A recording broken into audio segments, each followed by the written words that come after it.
Hey guys, how are you all today? I hope everybody's doing well. Say hi, say you can hear me. Let me know where you're streaming in from, where you're watching from, and pop in your questions. So I had a few out there this week that I figure I'll start with, and then Francis, I'll try to answer your question as well. And then we're going to kind of make it a short one today because I am leaving to go out of town tomorrow. So trying to get ready to go. Hi, Sandra. You have been having a blast with some decorative fills. I'll have to share some of yours and Caroline's and Patty's out there because y'all have had a lot of fun with these lately. You're having more fun with them than I'm having, which is not quite fair, but it's kind of one of those busy times. So this past weekend was where was I? Lebanon at the OSQE show in Lebanon, and that was great. I got to meet a few new people or in person people. So that was always good.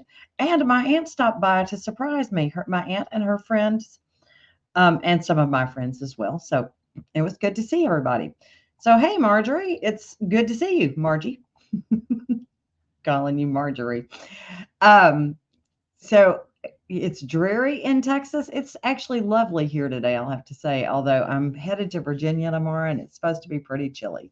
So, and where is Sugar Springs, Cindy?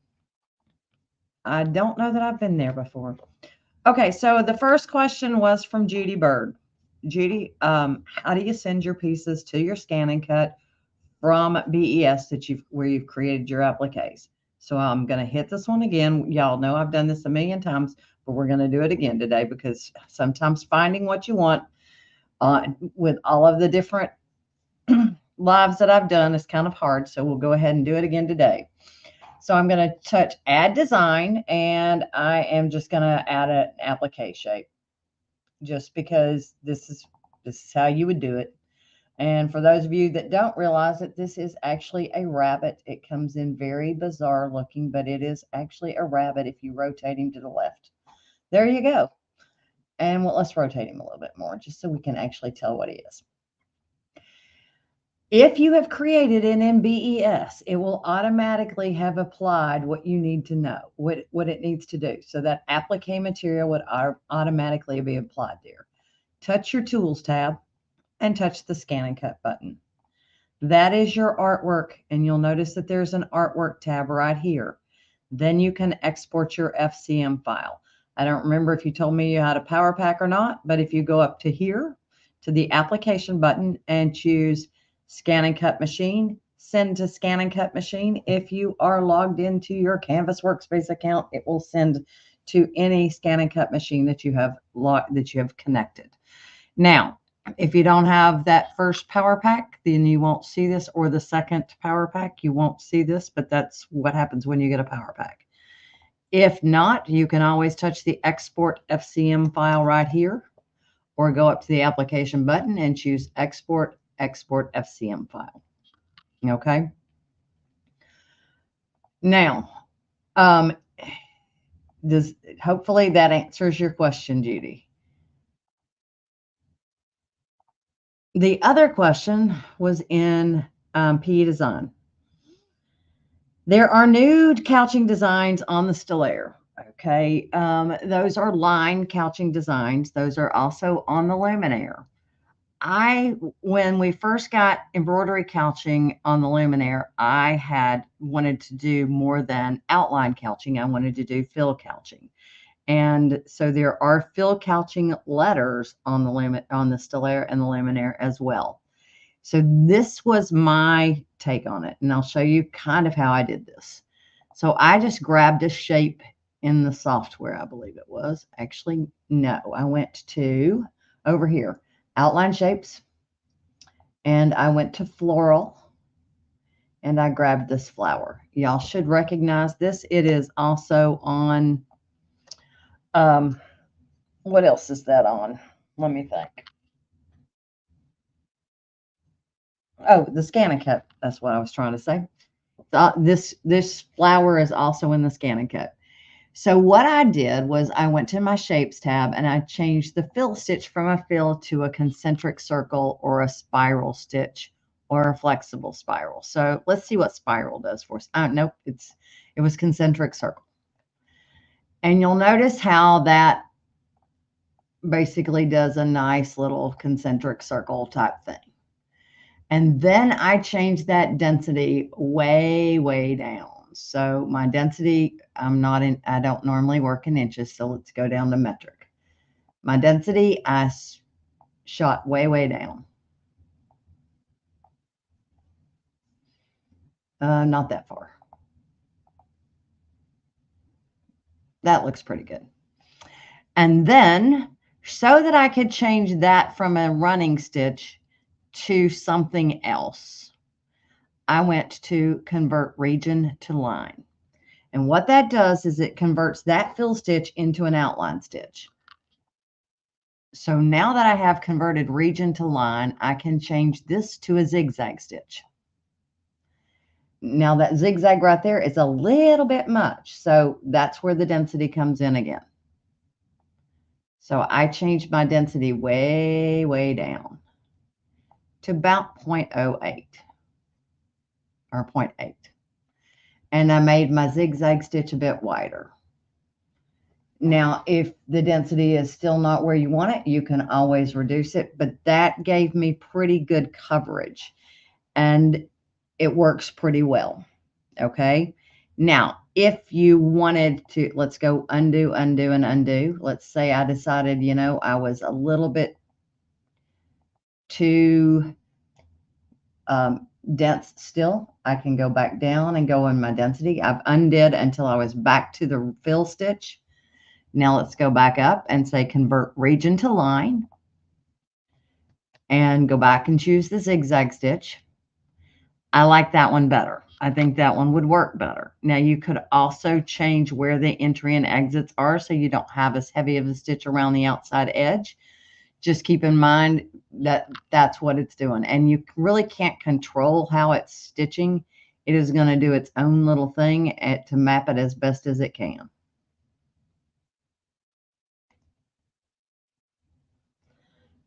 But, oh, I know what I have in there. So I have undersewing on. We don't need undersewing on. There you go. I'm like, why am I getting all those extra stitches? We had undersewing on. So my other density was the better density. But that will catch them. And we can probably increase our density here to where those are closer together. And that works pretty well. So the same thing can be done for a running stitch line. So let's select all this. And instead, this time we'll just do a running stitch line.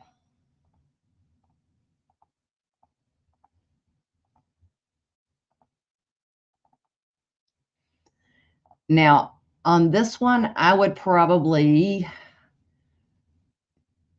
increase my zigzag width and increase my density a little bit. And that would be a pretty good one to catch. Basically, it will catch your yarn as long as you match your yarn to the color. Your other option is you could do a chain stitch. The chain stitch, I would make it wider. And I would not have it doing 5 times. 1 time is plenty. Okay. So any questions on that? No. Near branch. Oh, I know where the lake is. Okay, everybody is popping in. Good afternoon. Hi, everybody. Thanks for joining. So let's see here. What else? The other one is how to create a floral trim. Okay, this one's pretty easy in P Design. Let's go into our import menu and let's go to design library and let's pick a small little design. That one's pretty tiny, I think. Let's see how big it is. Yeah, that's about 1 inch by 1 inch. So that's a pretty good one. So if I want to make a ribbon out of that, what I would do is arrange copy, matrix copy, and come and draw a line, basically. Now, up here is your spacing. So if you want them spaced further apart, increase your spacing. When you've got it spaced the way you want it, left click and you have your little ribbon trim there. You can do that with anything you want to. You could do it with a letter.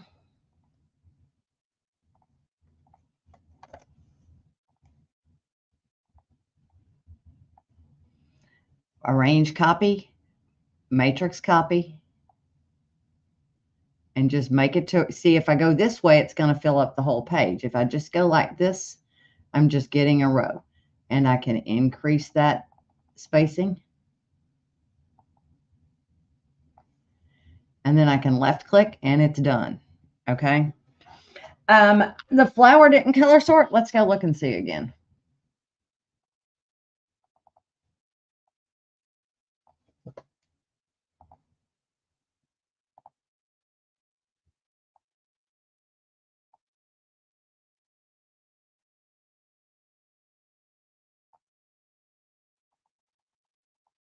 All right, let's see.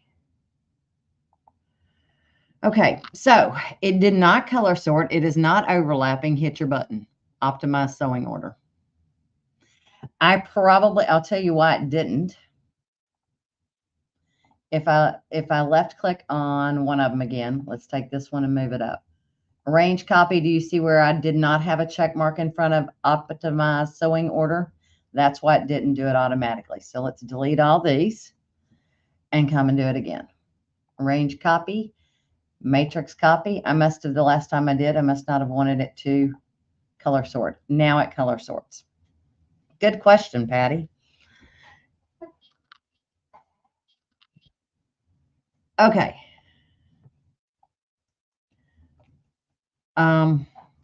Guys, those were the 3 questions that came in. So let's go look and see at some inspirational projects for you all to play with. Hold on a second and I'll find some. Let's see here.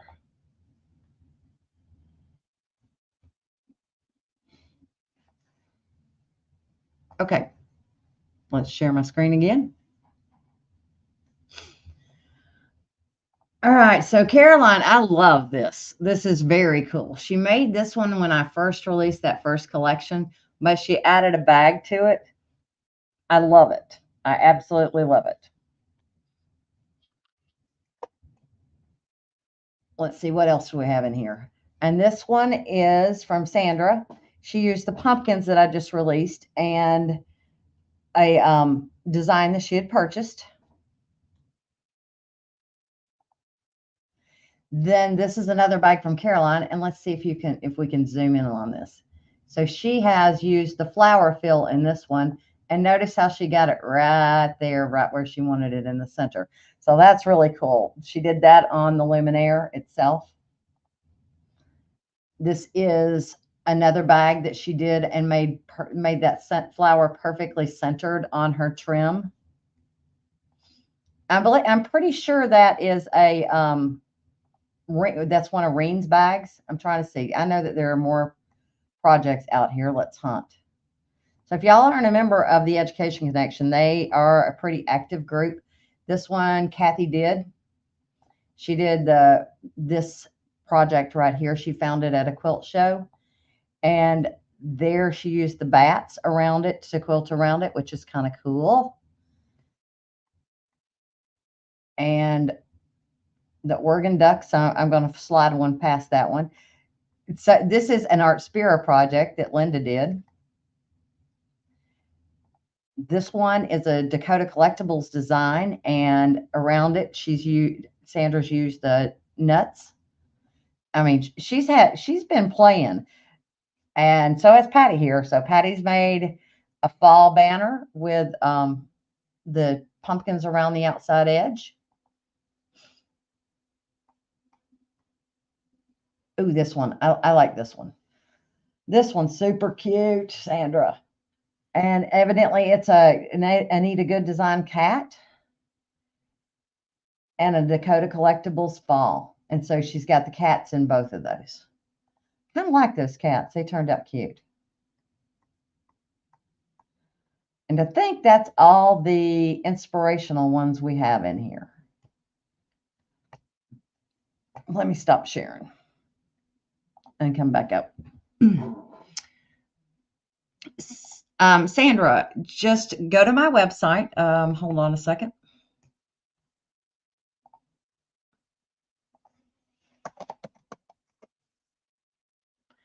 And if you click here, P Design Workbooks, this is the one for version 10. Okay.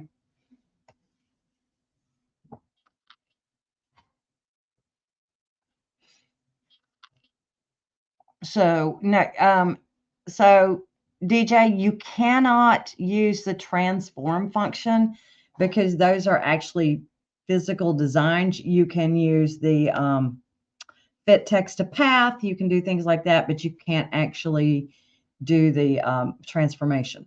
Okay, simply because it will distort them too much. Alpha mapping. So if you go into your text tab, and I know I've done this before too, actually, if we go into our options menu and go to our font creator program.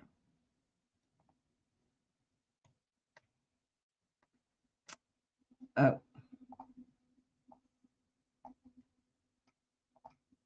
And I'm going to do a new font mapping. Okay. I basically say set standard character height from the embroidery file. And that's so that it will choose it from that embroidery file. And you want to know the largest one that is in that actual file. So let me find, I'm going to do one that's built in so you can actually practice it. Let me find, there we go. Program files, x86, brother, P Design 11. My font, there we go. So if I come in and I grab this font sample, the first thing I do is I choose the letter M, because that's either the letter M or the letter W, but usually M is about the largest character in the character map. And you say, okay, because that's the one. If you look here, it says select the embroidery file character to set the character height for the font. So everything else will be registered according to the standard character height. And the recommended character is M, the capital letter M. Go ahead and say okay. And then I do multiple import. And all of them should be selected and say import. And then if you look, oh, it brings up another screen here. Look at them and see if they're in the correct locations. If you had upper and lower, usually I will do those separately, but just so you know, go ahead and say close. It looks correct. And if we come down here, you'll notice that all of those all of those uppercase letters have been mapped. So let's save this.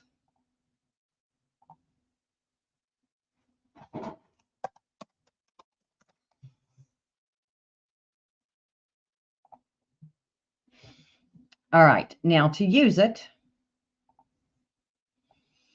you go over to your text. Actually, I need to refresh. So let's do Control R for refresh.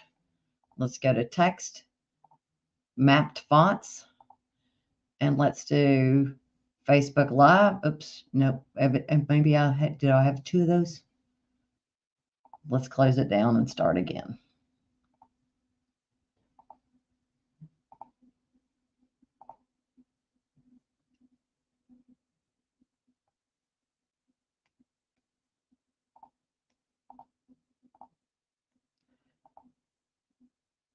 There we go.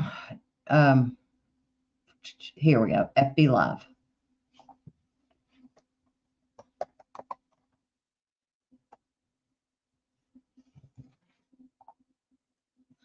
So you can use them as you would a standard font, but you can transform arced and unarced, but that's it.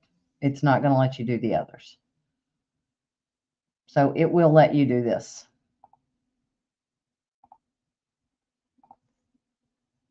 And you'll notice the characters that you have mapped for that font will be listed right here.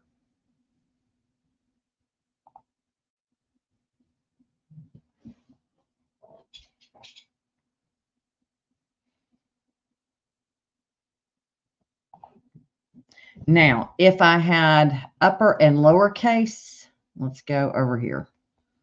Let's do a new font mapping.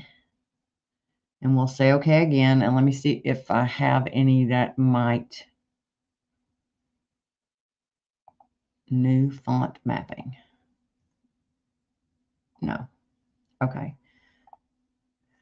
So let's see if I have this on here. I don't know if I have any that might actually work for this.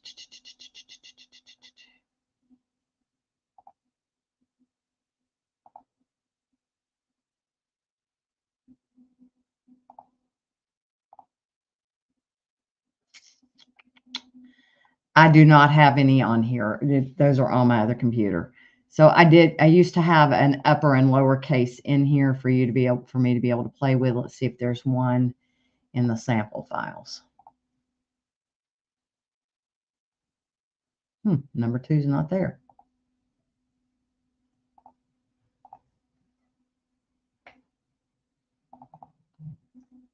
Oh.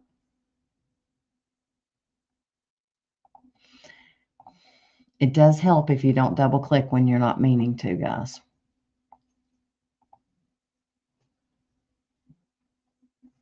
What one do I want? Let's go over here and look.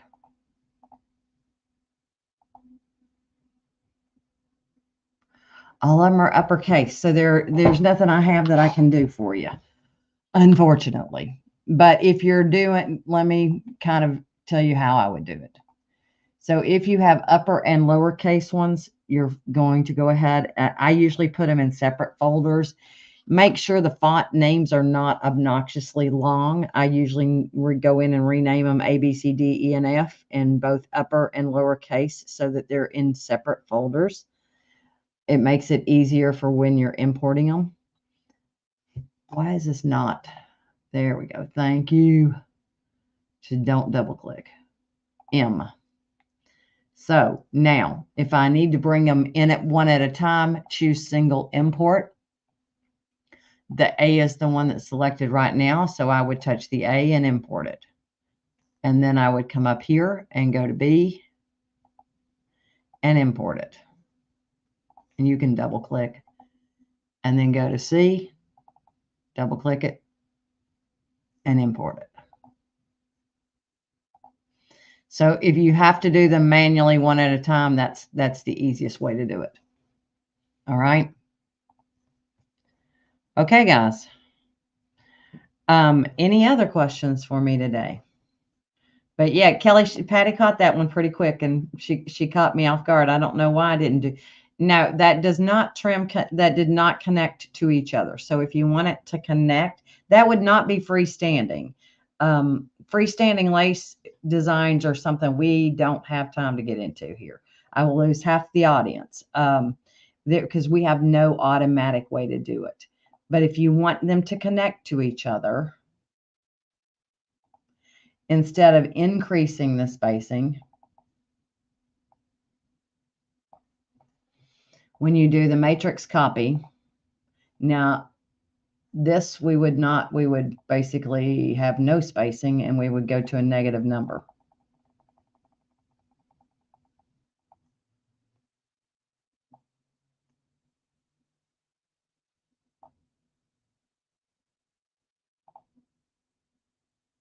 So now you can see I'm slightly overlapping. Do you see how those are overlapping? That would make them connect to each other, but that would not make a freestanding lace project. Just so I'm clear on that. So if you wanted to, you could sew it on organza and do that. That would be the easier one. So rain. All right. Honestly, ring, there's not much difference. So back in the, I guess, early 2000s, late 90s, we had machines that had black and white LCD screens that were 6x10" embroidery filled machines. So if you were using one of those, they had that there as an option. It never really made a difference that I noted, but I never had a machine that had the black and white LCD 6x10" field. That's one that I skipped. because I had a ULT. I did not need that. But that's when we had some machines that had black and white screens. So I would not worry with that one, to be perfectly honest. That it's a legacy, and there's not many of those out there anymore. Um, Pauline, there is not anything that you can do automatically. They are done. Um, they are done. What am I trying to say? You can insert them manually. How can you do that? All right, hold on.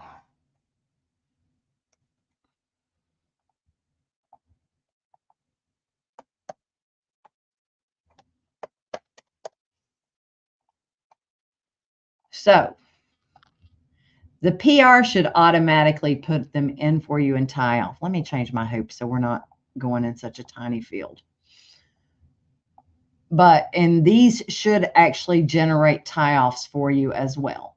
If you're finding that they are not, because this right here is technically a tie-off. If you're finding that they are not, what you can do is go into your text tool and convert it to stitches.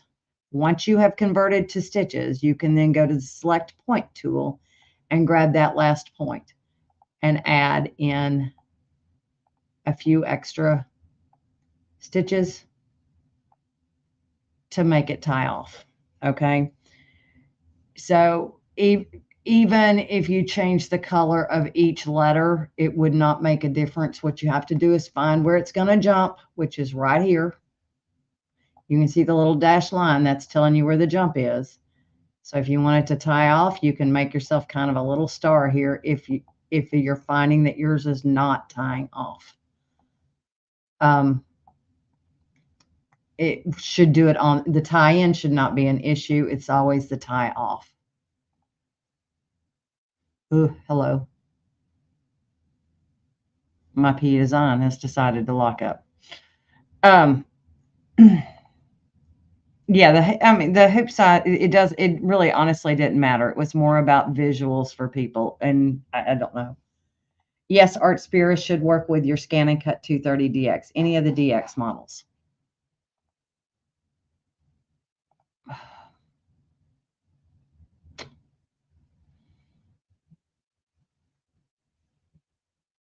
Margaret, I'd have to see one that you were wanting to do in order for me to understand what you're kind of asking there.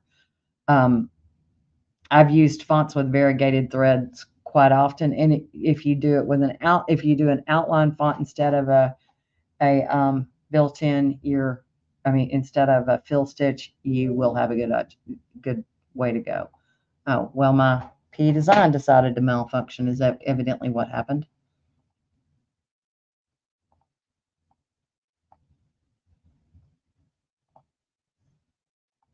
Weird. Okay, other questions? Yeah, thanks, Margaret. That will help me if I know what you're talking about. I'll do another.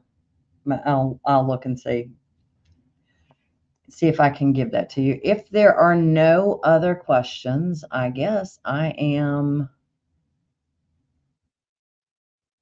done for the day. Okay, so the last day of the sale for decorative fills comes, I think, Friday. I won't swear to that, but the coupon code for the decorative fills are, where'd it go? There you go. So that one should take care of it for that. That will get you 15% off any decorative fill.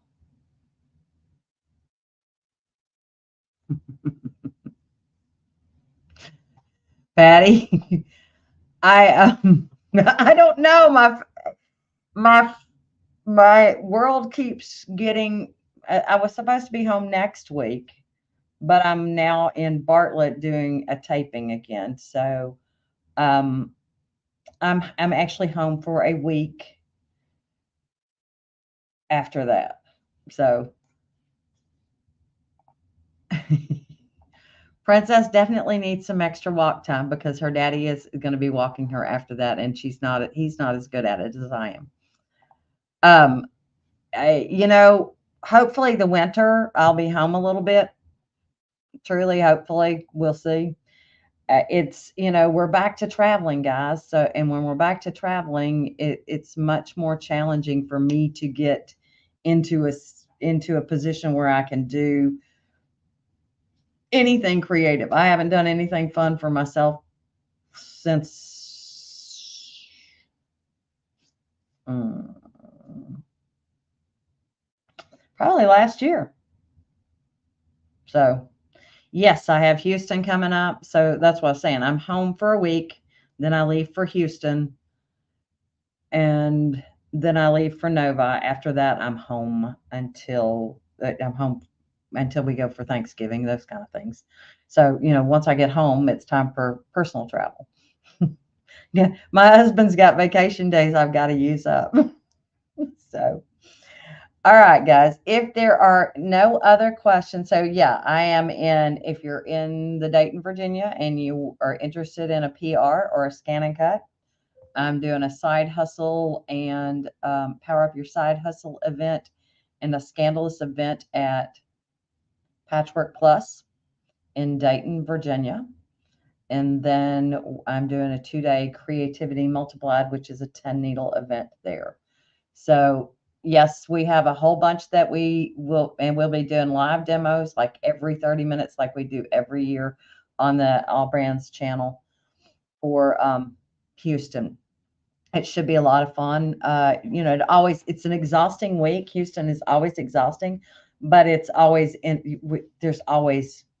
there's never a dull moment until like 4 o'clock in the afternoon. You're busy from the time you get there until about 4 o'clock in the afternoon, pretty much every day.